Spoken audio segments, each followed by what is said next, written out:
डरावनी कहानी पार्ट 1। रात 3 बजे आने वाला वो कॉल। उस रात मुझे नींद नहीं आ रही थी। घड़ी की सुइयां रेंग रही थीं। कमरे में सिर्फ पंखे की आवाज थी, लेकिन वो भी आज कुछ अलग लग रही थी, जैसे किसी की सांसों के साथ घूम रही हो। मोबाइल तकिए के पास रखा था, स्क्रीन बंद, कमरा अंधेरे में डूबा हुआ। तभी ट्ररल ट्ररल फोन की आवाज नहीं थी, वो आवाज जो सीधे दिल पर लगती है। मैं चौंक कर उठा। स्क्रीन पर लिखा था अननोन कॉलर। समय देखा, रात के ठीक 3 बजे। दिल जोर से धड़कने लगा। इतनी रात कौन कॉल करेगा? मैंने कॉल काटने के लिए उंगली बढ़ाई और तभी स्क्रीन पर एक लाइन अपने आप उभर आई। काट मत, मैं जानता हूं तू जाग रहा है। मेरे हाथ कांप गए। कमरे की लाइट जलाई, दरवाजा बंद, खिड़की बंद, घर में सब सो रहे थे। फिर ये कौन था? मैंने डर को दबाते हुए कॉल उठा लिया। कॉल उठाते ही कुछ सेकंड तक सिर्फ सांसों की आवाज, भारी, ठंडी, ऐसी जैसे कोई बहुत पास खड़ा हो। फिर एक धीमी आवाज, आखिर तूने उठा ही लिया। मेरी आवाज गले में अटक गई। कौन बोल रहा है? उधर से हल्की हंसी आई। नाम जानकर क्या करेगा? वैसे भी तू मुझे भूल चुका है। मेरे दिमाग में तेज झटका लगा। गलत नंबर है, मैंने कहा। दोबारा कॉल मत करना। मैंने फोन काट दिया। सीना भारी हो गया था। मैंने खुद को समझाया, कोई मजाक कर रहा होगा। लेकिन तभी अटेन एक मैसेज आया। अलमारी के ऊपर देख। मेरे शरीर में सिहरन दौड़ गई। धीरे धीरे मैंने नजर उठाई। अलमारी के ऊपर कुछ भी नहीं था।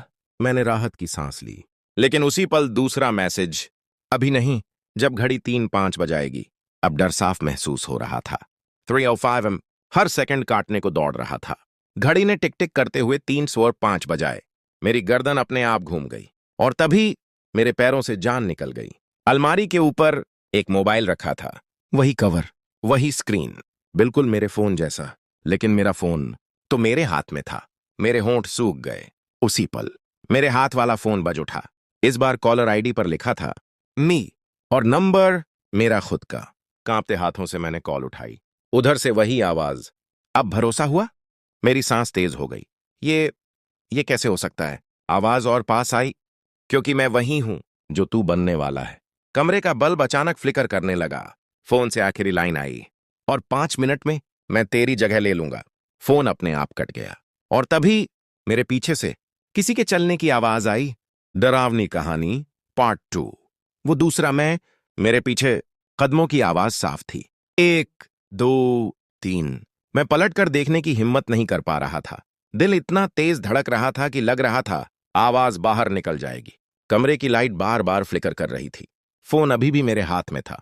स्क्रीन अपने आप जल उठी। फिर नया मैसेज, मुड़कर मत देख। मेरी सांस अटक गई। अगर पीछे कोई नहीं है तो ये मैसेज कौन भेज रहा है? मैं जस का तस खड़ा रहा। कदमों की आवाज मेरे बिल्कुल पास आकर रुक गई। फिर मेरे कान के पास एक फुसफुसाहट। डर रहा है? ये आवाज मेरी ही आवाज थी। आईने का सच। मैं तेजी से बाथरूम की तरफ भागा और दरवाजा बंद कर लिया। अंदर का बल्ब जलाया। शीशे के सामने खड़ा हुआ। मैंने खुद को देखा, सामान्य, जिंदा। ठीक। मैंने राहत की सांस ली। लेकिन तभी शीशे में मेरी परछाई मुस्कुरा रही थी, जबकि मैं नहीं मुस्कुरा रहा था।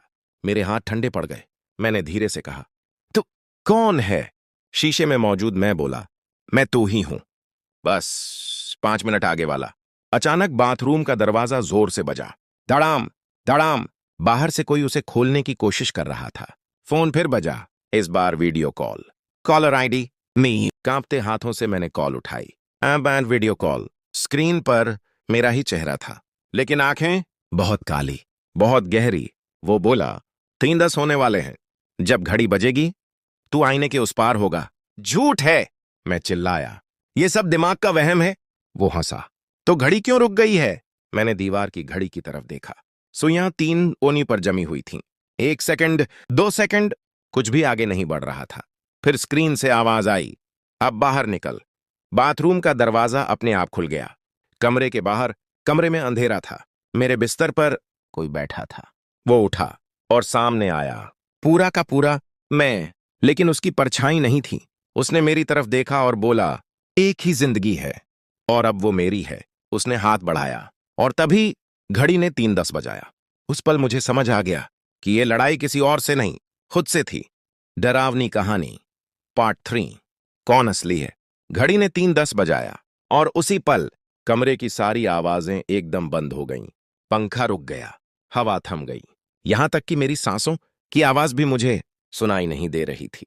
वो मेरे सामने खड़ा था, बिल्कुल मेरी शक्ल में, वही चेहरा, वही आंखें, वही आवाज। बस फर्क इतना था, उसकी आंखों में डर नहीं था। वो मुस्कुराया। अब देर हो चुकी है। मैं पीछे हटा, मेरी पीठ दीवार से टकराई। तू तू असली नहीं है, मैंने कहा। ये सब झूठ है। वो हंसा। अगर मैं झूठ हूं तो तेरा बचपन का डर मुझे कैसे पता? उसने मेरी तरफ देखा। अंधेरे में सोने से डर, और वो सपना जिसमें तू हमेशा भागता है लेकिन दरवाजा कभी नहीं खुलता। मेरे पैरों में जान नहीं रही। ये बातें कोई और नहीं जानता था। यादों का दरवाजा। उसने कमरे की दीवार की तरफ इशारा किया। वहां एक दरवाजा उभर आया, पुराना, जंग लगा हुआ।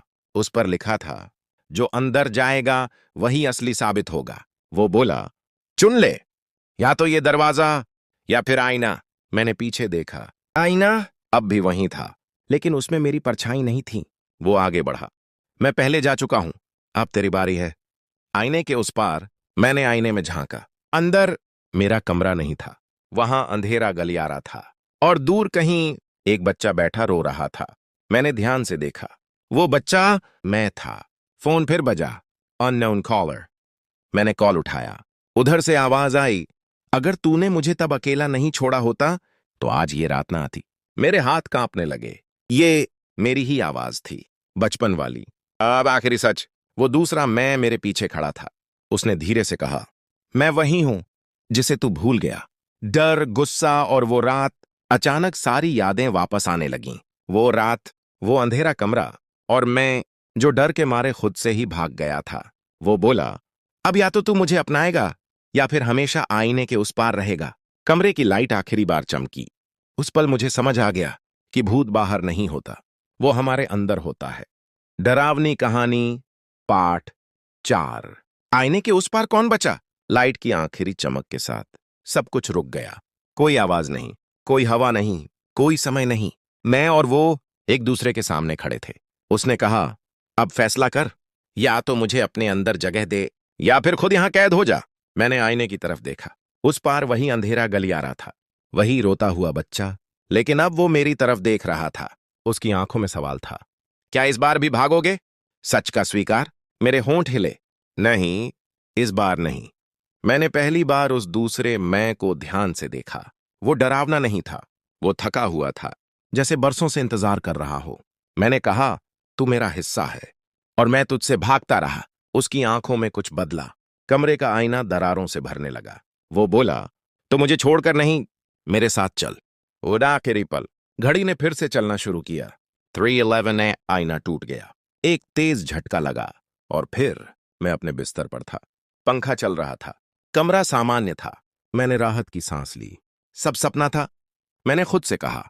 लेकिन तभी मोबाइल पर नोटिफिकेशन आया। Last call 3:10 AM। कॉलर मी। मेरे गले में कुछ अटक गया। मैंने कैमरा ऑन किया। स्क्रीन पर मैं मुस्कुरा रहा था, लेकिन वो मुस्कान मेरी नहीं थी। स्क्रीन के नीचे लिखा था, अब हम दोनों साथ हैं। आखिरी लाइन हुक। अगर आज रात 3 बजे तुम्हारा फोन बजे और स्क्रीन पर तुम्हारा ही नाम आए तो कॉल काटना मत। डरावनी कहानी पार्ट 5 अंत। अब ये आवाज कौन सुना रहा है? सुबह हो चुकी थी। खिड़की से धूप आ रही थी। गली में लोगों की आवाजें थीं। सब कुछ सामान्य। मैं बिस्तर से उठा। रात की बातें याद आईं। आईना, कॉल, वो दूसरा मैं, सब वहम था। मैंने खुद से कहा। मोबाइल उठाया। कोई मिस्ड कॉल नहीं, कोई अनजान मैसेज नहीं। सिर्फ एक चीज अजीब थी, फोन का वॉइस रिकॉर्डर ऑन था और रिकॉर्डिंग। मैंने प्ले दबाया। पहले कुछ सेकंड सन्नाटा, फिर एक आवाज, अगर तुम ये सुन रहे हो तो इसका मतलब मैं बाहर नहीं आ पाया। मेरे हाथ कांप गए। ये मेरी आवाज थी, लेकिन डर से भरी हुई। रिकॉर्डिंग आगे चली। 3:10 के बाद हम दोनों एक साथ नहीं रह सकते थे। एक को आईने के उस पार जाना ही था। मेरी सांसें तेज हो गईं। अगर तुम खुद को सामान्य महसूस कर रहे हो तो समझ जाना। रिकॉर्डिंग कुछ पल रुकी, फिर आखिरी लाइन, कि तुम वही हो जो बच गया। आखिरी सबूत। मैंने कमरे में आईने की तरफ देखा। आईना साफ था, लेकिन जब मैं मुस्कुराया, आईने में मेरी मुस्कान एक पल देर से आई। बहुत छोटा सा पल, लेकिन काफी था। एज अंतिम कॉल। उसी समय एज फोन बजा। समय देखा 3 PM। दिन के 3 बजे। स्क्रीन पर लिखा था अननोन कॉलर। मैंने कॉल उठाई। उधर से कोई आवाज नहीं, सिर्फ एक सांस और फिर वही जानी पहचानी फुसफुसाहट। रात 3 बजे, फोन उठाना मत भूलना। कॉल कट गया। अंतिम पंक्तियां, एंड हुक। ये कहानी यहीं खत्म होती है, लेकिन अगर आज रात 3 बजे तुम्हारा फोन बजे तो समझ लेना किसी और की कहानी अब शुरू होने वाली है। कहानी समाप्त।